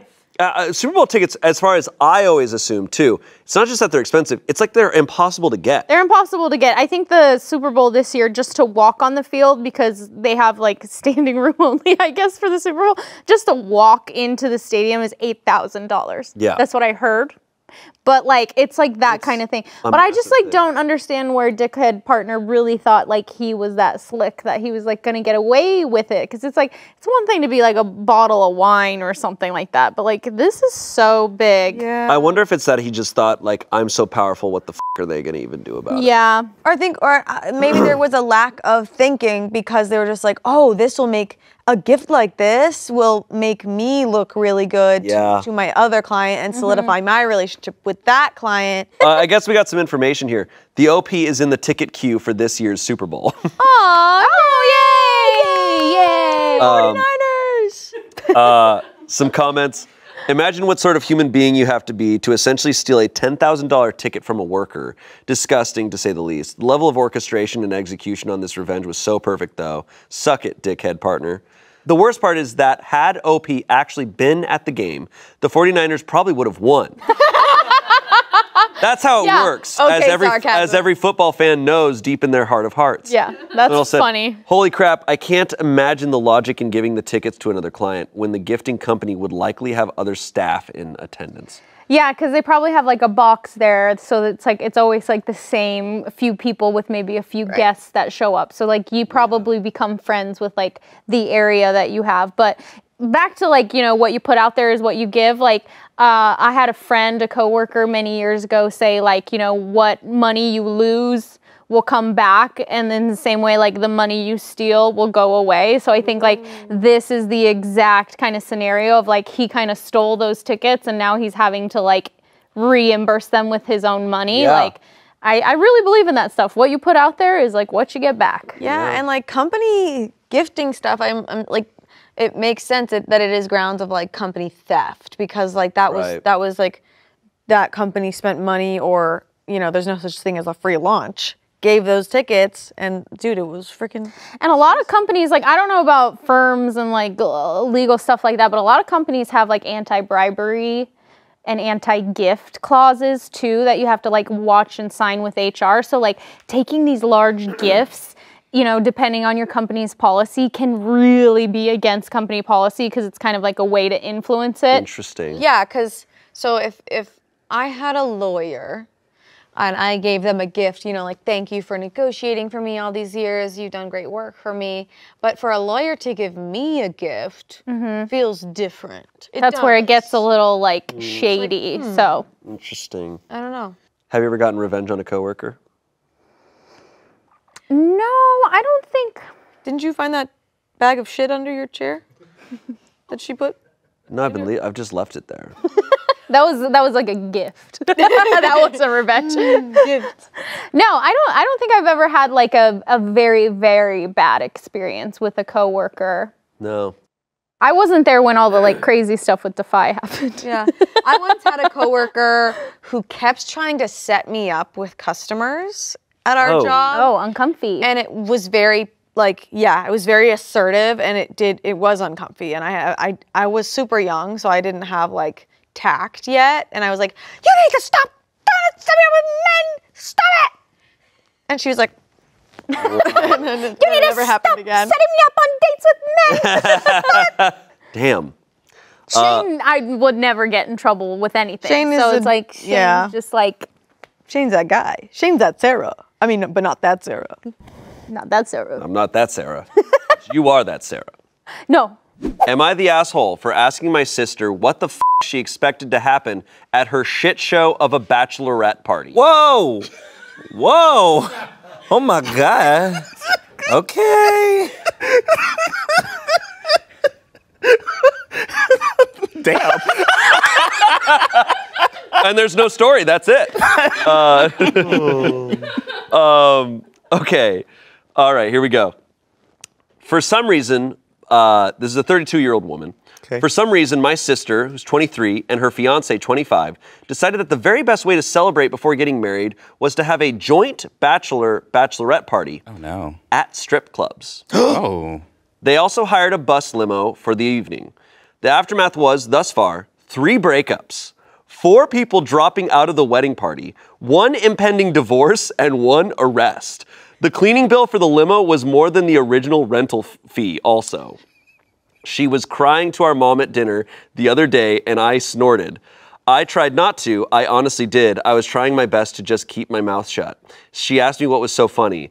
I said that I wasn't sure what she expected to happen, getting a group of people drunk, using illicit substances, and getting horned up watching exotic dancers. She said that I was an asshole for judging her and her friends. I said I wasn't judging, just that literally anyone could have seen that outcome. My mom told me to apologize because my sister is having to replace most of her wedding party on the fly. I did, but I still think I'm right. Am I the asshole? Oh, wow. Okay. First of all, I can't relate to the story at all. Really bad. I've never known someone has gone through something like that. But Joint? 3 breakups, 4 people dropping out of the wedding party, 1 impending divorce. But I think their wedding is still on the way. So she and her husband still made it. They survived the night. Wow. That's Did a it lot to say? unpack. Did it say it did drugs too? Illicit substances. Great. Okay. I mean, it's a bachelorette party. From my understanding, I'm not too big on, like, I haven't been to any, like, crazy bachelor parties or anything. I've always thought that, to me, I've always thought it's a little silly sometimes. Like, we're going to go to a strip club and go crazy. I'm like, I don't know. Yeah, it doesn't sound like a fun bachelorette party in the first place. It sounds really lame, if I'm being honest. Yeah? Like, you rented a bus limo and you're going to a strip club together. That doesn't sound fun. Like it sounds like an AI generated bachelorette party. Like that's what it sounds like. They asked ChatGPT what they should Show us do. a wild bachelor party. Exactly. It's like drugs, strip club, bus limo. Bus limo? What the hell is a bus limo? It's a big limo? A tall limo? Or it's a bus? I'm trying to imagine. A party bus? What's a bus limo? I have been on a party bus before. I've been on a party bus too. I ain't been on a bus limo. That sounds like some AI shit. A bus is wait, hold on. A bus is a limo. Exactly. Yeah. What's a bus limo? I know a party bus. What if I know a it's just limo. an extra long bus where the belly of it scratches along the road as you drive? Girl, well, apparently she rented a bus limo, so. I'm just trying to imagine like the ride back after the strip. What were the breakups? Oh, like, I don't know if people during the strip. I think they were Ubers. Because there's a lot of different elements of this story, Yes. right? Is she the asshole for saying that to her sister who's going through all of this horrible shit right then and there? It's like, you're her sister. Yes, Probably should you are. not say that. You should probably this was the decision that was made. This is how it's going. Probably should have said it before the party happened. Yeah, if you're actually going to try to help her out, be like, hey, you know, these people, I don't know, like, we don't know all their relationships. Bad idea. This could cause turmoil for people. Because I think there's plenty of people out there who could go and do that and have a great time. But to throw that and just throw a bunch of couples into that, it's like, you don't know how that's going to go. True. I've also, I'm speaking from inexperience. I've never been to a strip club, so I don't know what the vibe is and what that's like for couples. I've only been to gay strip clubs. Well, I guess we don't know what kind of strip club it was. I know there's men and there's women. That's what I'm saying. Yeah. It's already dangerous. Because you're seeing your partner there. Jiggling some booty cheeks. Yeah. And then suddenly, yeah. Yeah, it's a brand new experience for a lot of people at once. And it shows you get to see your partner, how they would interact in that space. And usually, I feel like a strip club is a space that you are away from your partner, or like you're single. And seeing that probably elicited a lot of feelings. It's like, that's how you interact with people? Oh, that's not the person I thought you were. Yeah, interesting. And now I don't sit well. It's an uncomfortable situation. For a lot of people, I think it's an uncomfortable situation, right? I can understand how insecurity arises and stuff. The verdict was asshole for the sister for saying that to her at dinner. But the top comment here was not the asshole, and I probably would have said the same thing, LOL. But you got to spill the beans. Who did what to cause a divorce, breakups, and dropping from the wedding? Cheating with strippers, cheating with each other? Come on, this could make the best of Reddit updates. OP said, I'll give the tamest example. Yes! Yes! My cousin is a talented singer. She is single and was supposed to sing a song during the ceremony. However, she hooked up with the maid of honor, whom nobody knew had that in her, including her boyfriend. This happened in the bus. Oh. The bus limo. He got arrested for trying to break into the bus while this was going on, and several people were cheering them on after locking him out. Oh my God. So wait, let me get this straight. So the maid of honor cheated on her boyfriend with their cousin, she was going to sing the song during the ceremony. In the bus limo. In the bus while he's locked out. And he's like, what's going on? And everyone else and the cops are arresting him. He's like, yes, girl. Infidelity. Someone else said, obviously nothing in this thread is going to change your mind. You come off as extremely stubborn. Here goes. Everyone sucks here to everyone. Including you, except your sister, unless she was literally one of the cheaters or directly told someone to cheat. OP said, I'm pretty sure I got voted the asshole. I already went over this morning and apologized again. I am taking over as matron of honor, and my sister has been reading these comments and giggling. Okay. All right, so this is basically, okay, there's a huge update comment here. Okay. Update. It's a comment, but it's an update. Okay. OP says, fine, the maid of honor and her boyfriend did not break up. Okay. Wow, so they got through that. Just drugs were in the equation, so he's probably not in that mindset. The other bridesmaid who is married was in an Eiffel Tower with two of the groomsmen. What?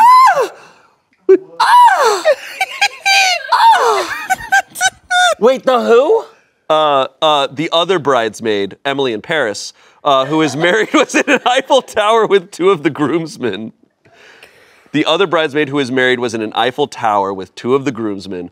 One groomsman has dropped out along with the bridesmaid. Her husband has left her because I guess this isn't the first time. Oh my God. This feels like a movie. This seems to be produced by A24. This is by the way, that's just the beginning. That's the first paragraph of like 5. Oh my God. The other groomsman in that group has no f***s to give and will be attending. We are lucky that by the time the cops showed up, everything illegal had been taken, eaten, ingested, or swallowed. I stayed mostly sober and stayed with my sister all night so she could party and not do anything too stupid. My husband also attended, and I had tasked him with keeping an eye on the groom. He decided the best way to keep the groom out of trouble was to get him pants-shitting drunk, which he accomplished with the only casualty being some underwear, a sock, and a pair of Levi's. Wait. What? Wait. Wait. He shit his pants. Oh. The only casualty being some underwear, a sock, and a pair of Levi's. So he shit his pants so bad it got down to the sock. Just for clarification. The bus/limo, pissing me off the most, came out as the worst victim in this whole debacle. By the end, it was a bus. No, I'm just kidding. It needs a biohazard cleanup and maybe some upholstery replaced. My dad is pissed. After reading the comments, I went to see my sister this morning and gave a more sincere apology. She asked me to be the matron of honor, and I accepted. If anyone here is free, Saturday we will still need someone to sing the rose during the ceremony. If anyone is free, bitch, I will do it. We need someone to sing the rose during the ceremony since my cousin is currently persona non grata. I only know about the breakups from hearsay, but suffice it to say that getting a group of friends who have a lot of sexual history together and giving them drugs and alcohol, then taking them out to see naked people is a terrific idea if you are not getting married in a week. A week? I don't think I realized it was that close to the wedding. A lot of bachelorettes are like right then and there. Oh, really? Wow. Okay. Reminds me of that, have you seen that movie Climax? No. It's like a group of dancers take a bunch of LSD by accident and like everything just goes crazy. That's what this reminds me of. Wow. It's a crazy film. I recommend you see it at least once in your life. I want to point out a sentence that I just heard. Yeah. A group of people who have a lot of sexual history together. Also, let's look at, I never in my life have I been like, the solution to my problem is for you to shit your pants. Never in my life have I ever been like, I know how to get us out of this. Shit your pants. Well, he got him so drunk he shit his pants. That was the actively. That's what purposely. Like she's like got him so shitting pants drunk. What was the wording? Get him pants shitting drunk, which he accomplished. Read the sentence before that. Into it. My husband also attended, and I tasked him with keeping an eye on the groom. He decided the best way to keep the groom out of trouble was to get him pants shitting drunk. What? Oh, it's the groom. I think a lot of dudes, when it's like a bachelor party, they just something in their mind clicks where they're just like, oh, you're the bachelor. I'm gonna get you so drunk. I think that's how a lot of To make sure he stays out of trouble. To make sure he that's stays clearly out a of lie. It's clearly he just was clearly like he's like, all right, I'm gonna keep him out of trouble. I'm gonna get him really I drunk. don't know. Straight people. Yeah. Crazy. Yeah. No. I can't Baffling. relate.